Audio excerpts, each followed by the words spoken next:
ओम सूर्याय नमः। ओम भास्कराय नमः। जय श्री कृष्ण। आप सभी का अपने चैनल संस्कारी मार्ग पर बहुत बहुत स्वागत है। भगवान सूर्य आप सभी पर अपनी असीम कृपा बनाए रखें। सूर्य और चंद्र इस पृथ्वी के सबसे साक्षात देवता हैं, जो हमें प्रत्यक्ष रूप से दिखाई देते हैं। वेदों में सूर्य को जगत की आत्मा कहा गया है। समस्त चराचर जगत की आत्मा सूर्य ही है। सूर्य से ही पृथ्वी पर जीवन है। वैदिक काल से ही भारत में सूर्य उपासना का प्रचलन रहा है। वेदों की ऋचाओं में अनेक स्थानों पर सूर्य देव की स्तुति की गई है। भगवान सूर्य की कथा। प्राचीन काल में एक बुढ़िया माई रहती थी। वह नियमित रूप से रविवार का व्रत करती थी।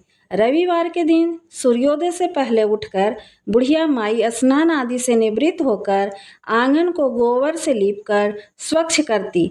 उसके बाद सूर्य भगवान की पूजा करते हुए रविवार व्रत की कथा सुनकर सूर्य भगवान को भोग लगाकर दिन में एक समय भोजन करती थी। सूर्य भगवान की अनुकंपा से बुढ़िया माई को किसी प्रकार की चिंता एवं कष्ट नहीं था। धीरे धीरे उसका घर धन धान से भर रहा था।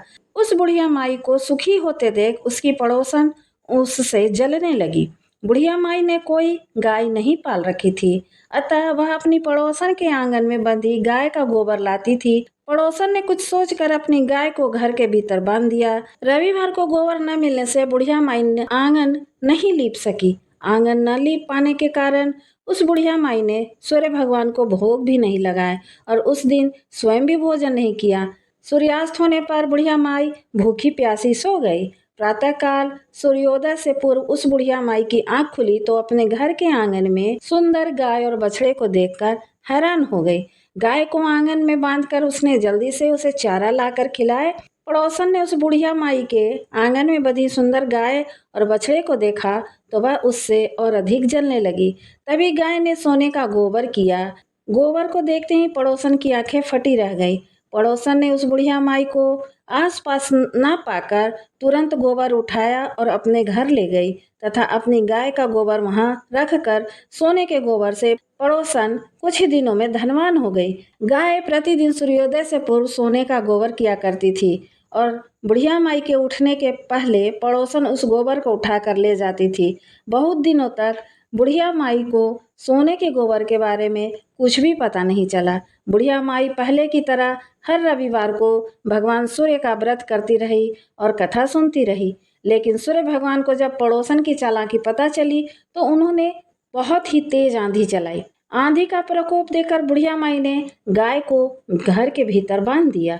सुबह उठकर बुढ़िया माई ने सोने का गोबर देखा। उसे बहुत आश्चर्य हुआ। उस दिन के बाद से बुढ़िया माई गाय को घर के भीतर ही बांधने लगी। सोने के गोबर से बुढ़िया माई कुछ ही दिनों में बहुत धनी हो गई। उस बुढ़िया माई के धनी होने से पड़ोसन बुरी तरह जल भुनकर राख हो गई और उसने अपने पति को समझा बुझाकर उसे नगर के राजा के पास भेज दिया। सुंदर गाय को देखकर राजा बहुत खुश हुआ। सुबह जब राजा ने सोने का गोबर देखा तो उसके आश्चर्य का ठिकाना न रहा। उधर सूर्य भगवान को भूखी प्यासी बुढ़िया माई को इस तरह प्रार्थना करते देख बहुत करुणा आई। उसी रात सूर्य भगवान ने राजा को स्वप्न में कहा, राजन, बुढ़िया माई की गाय और बछड़ा तुरंत लौटा दो, नहीं तो तुम पर विपत्तियों का पहाड़ टूट पड़ेगा, तुम्हारा महल नष्ट हो जाएगा। सूर्य भगवान के स्वप्न से बुरी तरह भयभीत राजा ने प्रातः उठते ही गाय और बछड़ा बुढ़िया माई को लौटा दिए। राजा ने बहुत सारा धन देकर बुढ़िया माई से अपनी गलती के लिए क्षमा मांगी।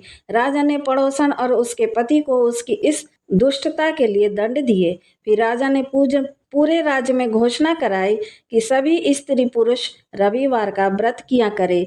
रविवार का व्रत करने से सभी लोगों के घर धन धान्य से भर गए और उस राज्य में चारों ओर खुशहाली छा गई।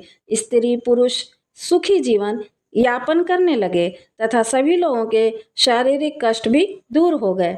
हमारी कामना है कि आपकी पूजा सफल हो और आपको इस दिन का लाभ मिले। यदि वीडियो पसंद आया हो तो कृपया हमारे चैनल को लाइक, शेयर और सब्सक्राइब करें ताकि आगे आने वाले वीडियो की जानकारी आपको समय से पूर्व मिल जाए।